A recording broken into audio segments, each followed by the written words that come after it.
মোতকে গৌৰৱ গগৈ বেছি চিৰিয়াছ হ'ব লাগে। তেওঁৰ কথা বাৰ্তাবিলাক এতিয়াও সৰু ল'ৰাৰ নিচিনাকৈ কৈ আছে।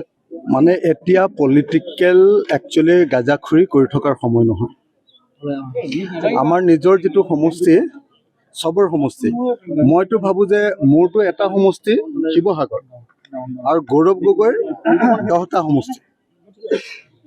গৌৰৱ গগৈৰ 10টা সমষ্টিত বানপানী হৈছে। মোতকে গৌৰৱ গগৈ বেছি চিৰিয়াছ হ'ব লাগে।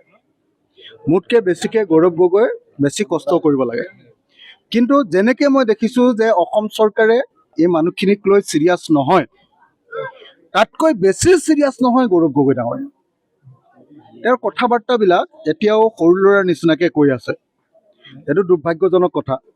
মানুহৰ ঘৰ দুৱাৰ ভাঙি শেষ। মই আপোনালোকে যেতিয়া প্ৰশ্নটো সুধিছে, তেতিয়া মই অন্ততঃ 10টা ভাগি যোৱা ঘৰৰ মানুহৰ লগত, কান্দি থকা মানুহৰ লগত কথা পাতি ওলাই আহিছোঁ। সেই সময়ত যদি মোক আপোনালোকে গৌৰৱ গগৈৰ কথা সোধে, গৌৰৱ গগৈ কটাক্ষৰ কথা সোধে, তেতিয়াহ'লে মই ক'ব লাগিব যে এইবিলাক ৰাজনৈতিক কটাক্ষৰ কোনো অৰ্থ নাই, যদিহে মানুহে মানুহৰ দুখ বুজি নাপায়।